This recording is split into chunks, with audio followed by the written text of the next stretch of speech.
بسم الله والحمد لله والصلاة والسلام على رسول الله وعلى آله وأصحابه ومن تبعهم بإحسان إلى يوم الدين وبعد. يا أيها الذين آمنوا اتقوا الله حق تقاته ولا تموتن إلا وأنتم مسلمون. My dear brothers and sisters in Islam, for the past several weeks now, we have been dedicating our Fridays to highlighting desired qualities of a leader. And today I want to highlight two crucial traits of impactful leadership, being mercy and restraint. These qualities you find to be consistent themes throughout the life of the Prophet ﷺ. And this, of course, should come to no surprise to any of us, considering the fact that Allah subhanahu wa ta'ala says, وَمَا أَرْسَلْنَاكَ إِلَّا رَحْمَةً لِلْعَالَمِينَ. And we have not sent you, referring to Muhammad sallallahu alaihi wasallam, except as a mercy to the worlds. The Prophet sallallahu alaihi wasallam's mission was based on mercy. Not only was the message he was sent to deliver a mercy from Allah subhanahu wa ta'ala, but the mere presence of the Prophet sallallahu alaihi wasallam among mankind was a mercy in and of itself for everyone and for everything. Great companion Ibn Abbas, he said that Muhammad sallallahu alaihi wasallam was a mercy for all people. Whoever believed in him and affirmed him as a messenger found happiness. And whoever did not believe in him was spared from the punishment that befell other nations. Meaning the nations that came before, who rejected their messenger, who rejected their prophet, and continued to live in sin, such as being swallowed up by the earth or drowned in a flood. You think about the outcomes of those who rejected their prophets like Nuh alayhi salam. Think about the people of Ad and Thamud, the people of Lut alayhi salam, the people of Shu'aib. Think about Fir'aun and his army. They met a terrible fate in this life because they rejected their prophet and messenger. But the Prophet ﷺ was sent as a mercy even for those who rejected him and denied faith, so that they would be spared from such a torment. Not only was he a source of mercy for everyone, but he was a leader who demonstrated mercy and restraint throughout his mission. The Prophet ﷺ was known for his gentleness when it came to teaching and guiding his companions. Rather than being harsh or overbearing, he would use wisdom and kindness to convey the message of Islam. He once said, "Bashiru wa la tunaffiru, wa yassiru wa la tu'assiru." He said, "Give glad tidings and do not make things difficult." Meaning, welcome people, do not push them away. Make things easy and do not make them hard. You find this in Sahih al-Bukhari. This advice reflects his desire for people to approach Islam with a sense of ease and encouragement. The Prophet ﷺ also understood very well that not all of his followers had the same physical strength and capabilities. And so he was lenient when it came to religious obligations when necessary. During times of hardship, in fasting and in prayer or traveling, the Prophet ﷺ afforded those that needed concessions, allowing them to modify certain acts of worship based on their situation. This is an act of kindness and mercy. The Prophet ﷺ, he once said, "Inna dina yusr, wa lan yushadda dina ahadun illa ghalaba." He said, indeed, the religion, it is ease, and no one overburdens themselves in religion except that it overwhelms them. This is also found in Sahih al-Bukhari. The Prophet ﷺ, he showed mercy by forgiving his companions, especially when they made mistakes, innocent mistakes with a pure intention. It's a very famous example of this. And a man came to the masjid and he prayed poorly. The Prophet ﷺ corrected him numerous times. Each time he did so in a very gentle and instructive manner, teaching the man how to pray in the proper way. He did not make it overly complicated or burdensome. The Prophet ﷺ also paid special attention to those who were disadvantaged or weak, the vulnerable in his society. As an act of mercy, he advocated for their rights and their protection, advocating for the poor, for the orphans, for the women of the community, as well as those that were servants. He urged his followers to treat them with kindness and respect, once saying, Allahumma inni uharriju haqqa al-da'ifain, al-yatim wal-mar'ah. He said, oh Allah, I bear witness that I have issued a warning concerning the failure to fulfill the rights of the disadvantaged. During that time, it was particular to the orphans and the women. You find this in Sunnah Ibn Majah. This shows a deep care for those who were often marginalized in the community. He ensured that their needs were not overlooked and that they were not taken advantage of. The Prophet ﷺ also showed immense patience with his companions out of mercy, especially when he knew they were new to Islam, when they had just embraced the faith and they were still learning. He never expected immediate perfection, understanding that faith is a practice that's developed over time. One of the most famous examples of this is when a Bedouin man came to the masjid and he ended up urinating in the place. Many of the companions responded to this in anger and outrage. They reacted very harshly. The Prophet ﷺ says, Da'uhu wa la tuzrimu. He said, leave him and don't interrupt him. Let him finish. The Prophet ﷺ then explained to the man the nature of the location, the sanctity of the masjid, in a very kind and respectful manner. This you find in Sahih al-Bukhari. This shows his patience. It shows his restraint. This is key, being merciful and being restrained. It shows his desire to guide others through wisdom and to care for them even when faced with a difficult situation that might inspire anger, justifiably so, in one's own heart. The Prophet ﷺ was sensitive to the emotional needs of his companions, constantly concerned and worried for them. A great example of this is found when Ja'far ibn Abi Talib, he was martyred, one of the close companions from his household. The Prophet ﷺ personally visited his family to console them, hugging his children, spending moments in reflection and emotion with them. He comforted them with his words, and he even arranged for food to be sent to the grieving family. The Prophet ﷺ was known to console the companions when they were distressed or they were troubled, when they were impacted by negative outcomes. He would offer words of encouragement as well as guidance. Brothers and sisters, his mercy extended beyond physical needs and went to an emotional level. A psychological well-being of his companions was constantly on his mind. Allah subhanahu wa ta'ala describes his merciful and compassionate disposition when he says, لَقَدْ جَاءَكُمْ رَسُولٌ مِّنْ أَنفُسِكُمْ عَزِيزٌ عَلَيْهِ مَا عَنِتُّمْ حَرِيصٌ عَلَيْكُمْ بِالْمُؤْمِنِينَ رَءُوفٌ رَحِيمٌ. This verse is Surah At-Tawbah, verse number 128. It reads what means, there certainly has come to you a messenger from among yourselves. Talking about the Prophet ﷺ. He's concerned because of your suffering. He's worried about your suffering. He's eager for your well-being and gracious and merciful to the believers. This is a very unique description of the Prophet ﷺ. Allah subhanahu wa ta'ala, He says, Harisun alaykum bil mu'minin ra'uf rahim.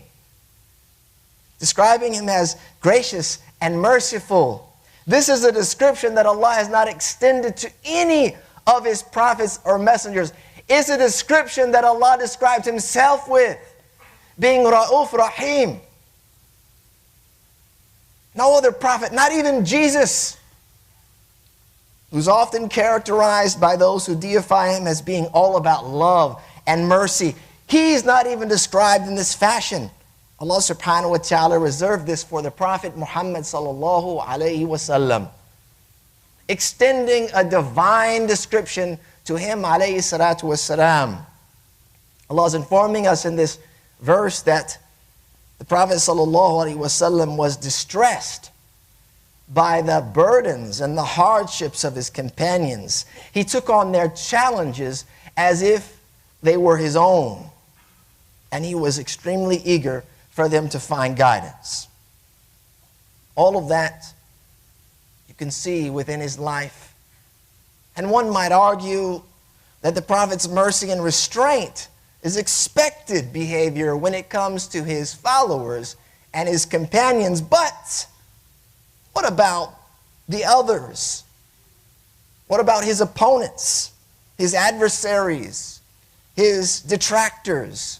The Prophet ﷺ also showed mercy and restraint when it came to people across the aisle. One of the most profound examples of the Prophet's mercy as a leader occurred during the conquest of Mecca. This is Am al-Fath. After years of persecution, exile, and war, loss of life, the Prophet ﷺ returned to Mecca victorious, leading an army of 10,000 men. The very city that he had been driven out from was now at his mercy. He could do whatever he wished. And when the Quraysh, the leaders, they stood before the Prophet ﷺ expecting to be punished, the Prophet ﷺ, he says, "Idhabu fa antum at-tuluqa." He says, "Go, you're all free now." And because of that, there was a deep impact from this type of mercy. Many of the Prophet's former enemies embraced Islam. He could have sought revenge, but instead he chose to be merciful and to forgive, which is a hallmark of leadership. After the Battle of Badr, the first major confrontation between the Muslims and the Quraysh, the Prophet ﷺ treated the captives with unparalleled mercy. The prisoners of war were treated better than the soldiers. He instructed his companions to treat the prisoners kindly. It was reported that the prisoners were given better food to eat than those that had taken them on the battlefield.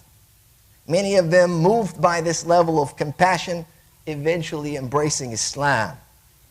It was a stark contrast to the brutal treatment that was typical during warfare in those times. Something the Muslims witnessed as battles kept coming, where their captives were harmed, their slain were mutilated on the battlefield. The Muslims maintained a level of mercy and restraint even in the most dire of situations.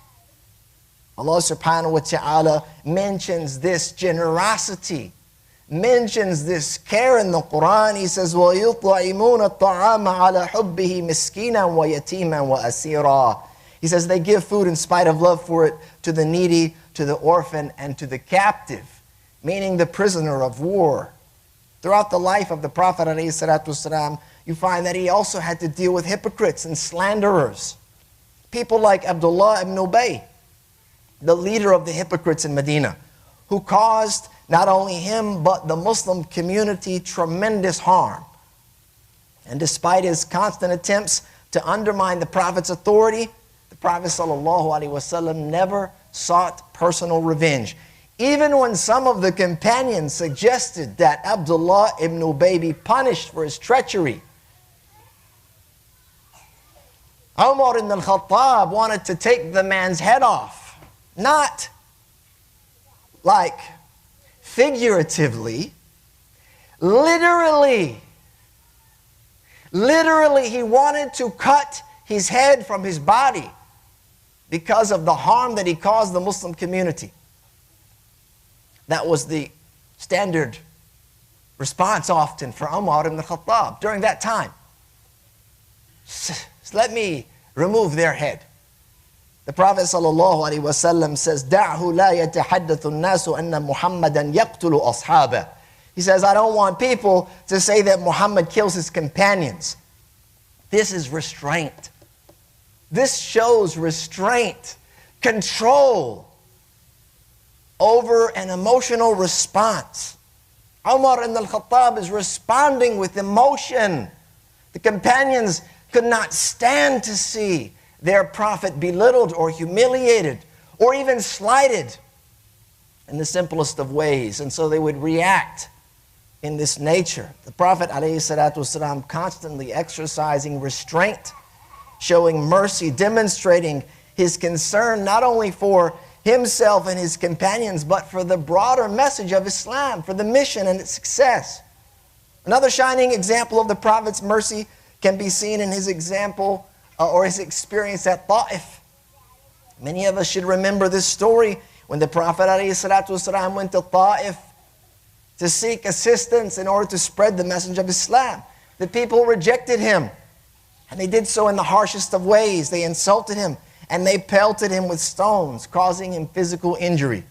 And despite this cruel treatment, when an angel offered to destroy the city in retribution for that behavior, to serve justice to what they had done to a prophet of Allah, the Prophet ﷺ responded with a heart full of mercy. He says, بَلْ أَرْجُو أَنْ يُخْرِجَ اللَّهُ مِنْ أَصْلَابِهِمْ مَنْ يَعْبُدُ اللَّهَ وَحْدَهُ لَا يُشْرِكُ بِهِ شَيْئًا. He says, no, don't destroy the city, for I hope that Allah will bring out from their descendants, from their offspring, meaning maybe not even in my lifetime will I see this happen, but in the future I hope that Allah would bring from them those who will worship Him alone without partners. Brothers and sisters, this is compassion in the face of cruelty, and it's a testament to the Prophet's unwavering mercy even towards those who sought to harm him, even in times of war. The Prophet ﷺ maintained a merciful approach towards his adversaries. He made it clear that his army should not harm civilians, should not harm women, children, or the elderly, and he prohibited the destruction of crops and livestock, prohibited the destruction of property and valuables. Very famous report found in Sunan Abi Dawud. He says, do not kill an elderly person, a small child, or a woman. Do not kill an elderly person, a small child, or a woman. Brothers and sisters, this reflects the mercy not only towards his enemies, but also it ensured that his followers remained compassionate during these difficult times. Without a doubt, the Prophet ﷺ stands as the greatest model of mercy and restraint, especially when it comes to his leadership. He showed that true strength lies not in seeking revenge, but in being compassionate, being forgiving. His mercy and his restraint was not a sign of weakness, but it was the ultimate form of moral and spiritual strength. In a world where anger, revenge, and retaliation often prevail, we have to strive to follow the example of the Prophet ﷺ, delivering justice, but being merciful along the way. We have to treat others with mercy. We have to forgive when we are wronged, and we have to promote peace in our communities, just as the Prophet ﷺ did. So we ask that Allah subhanahu wa ta'ala fill our hearts with mercy, just as He filled the heart of the Prophet ﷺ. We ask that Allah grant us the ability to embody these characteristics in our daily lives, in our dealings with our families and our communities, and even when it comes to our opponents and adversaries. أقول قولي هذا وأستغفر الله لي ولكم ولسائر المسلمين من كل ذنب فاستغفروه إنه هو الغفور الرحيم.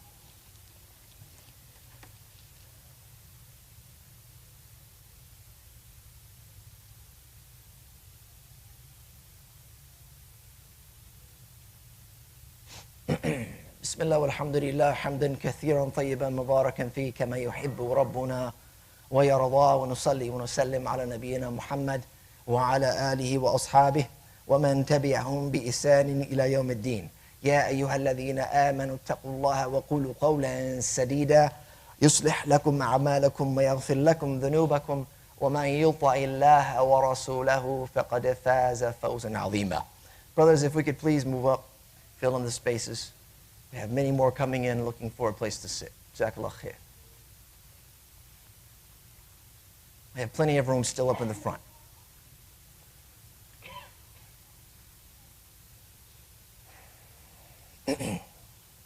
As you may recognize over the course of these sermons, this particular series on leadership, we've talked about a number of things. Having the mental and psychological, the physical ability to even occupy the position of leadership. We've talked about being responsible and accountable, being empathetic and adaptive. We've even mentioned numerous styles of leadership like the immersive leader, the servant leader, the authority who leads by example. And none of these topics have been random, nor have they been chosen to simply fill time that we have every Friday together, filling them with abstract concepts and stories. These topics have been chosen for a very specific reason, and that's because we have begun a process of choosing our local, regional, and national leaders. And these topics are meant to help you in that process, help navigate through that process of selecting a leader based on your faith and the guidance of the Prophet ﷺ. And as you might imagine, there's much to consider. And based on our current context, there is a lot at stake. And I'm not just talking about our comfort here at home and the potential challenges that we may face here at home. But I'm talking about something much greater than that. The innocent lives around the world and the dignity of the vulnerable will be impacted by these decisions. And now just a few days away from the anniversary, the 1-year anniversary of this latest war on Gaza. The latest one, because there have been many. We need to remember these qualities: mercy and restraint when it comes to leadership. 1 year, it's days away. According to Gaza's health ministry, as of yesterday, at least 41,788 people, including nearly 16,500 children, have been killed. More than 96,794 people have been injured. More than 10,000 are still missing. According to the Palestinian Ministry of Health, in the occupied West Bank, at least 723 people have been killed, including more than 160 children. More than 5,750 people have been injured. According to the latest data from the United Nations Office for the Coordination of Humanitarian Affairs, the World Health Organization, and the Palestinian government, as of September, Israeli attacks have damaged or destroyed more than half of Gaza's homes, 80% of commercial facilities, 85% of school buildings, numerous healthcare facilities, meaning 17 out of 36 hospitals are partially functional. 65% of road networks and 65% of cropland have been damaged or destroyed. Around 1.9 million people, that's 9 in 10 Gazans, have been displaced at least once, moving from one unsafe place to another. Brothers and sisters, this is not mercy. This is not restraint. This is brutality. It is savagery. There is nothing about this that is defensible. There is nothing about this that we will forget. Nothing about murder, intentional targeting of civilians, killing prisoners of war and surrendered combatants, indiscriminate attacks, collective punishment, starvation, the use of human shields, sexual violence and rape, torture, pillage, forced transfer, breach of medical neutrality, the targeting of journalists and medical personnel, attacking civilian and protected objects, indiscriminate destruction, incitement to genocide, and genocide. Nothing about it is justifiable. And now they're looking to expand that brutality into Lebanon. This is not the first time. The death toll just recently is near 2,000, with another 9,384 people wounded. Over 1.2 million Lebanese have been displaced. So when you go and you cast your vote, when you go to have your voice heard about who represents you here and how your money is spent, if you have an ounce of concern for what's happening, that vote better reflect your rejection of this type of leadership. Don't make it complicated. It doesn't have to be. Ask yourself, these candidates, do they stand on the side of mercy and restraint, or do they stand on the side of aggression and oppression? Have they been earnestly seeking to de-escalate the situation and be just? Or have they been supporting and defending the indefensible? We're talking about actions and not words. Right now, brothers and sisters, your voice needs to mirror your morals. These types of decisions have to be made so that you can answer to them proudly. Your selection, you should be able to say to those 40,000 slain, I think I made the right choice here. I didn't select someone who was a part of or supported your murder. Win or lose, our leaders need to know that we are willing to do more than just yell and cry to achieve peace and justice. They need to know that we are, at the very least, ready to deny support, ready to deny long-time support and choose and live with an alternative to that. So we ask that Allah subhanahu wa ta'ala give us the guidance to make such righteous and pious decisions, that He continue to bless us in this life and protect us from those who seek to harm us. We ask that He fill our hearts with mercy and wisdom, seeking justice as we've been charged to do. اللهم يسر ولا تعسر وتمم بالخير وصلى الله وسلم على نبينا محمد وآخر دعوانا الحمد لله رب العالمين.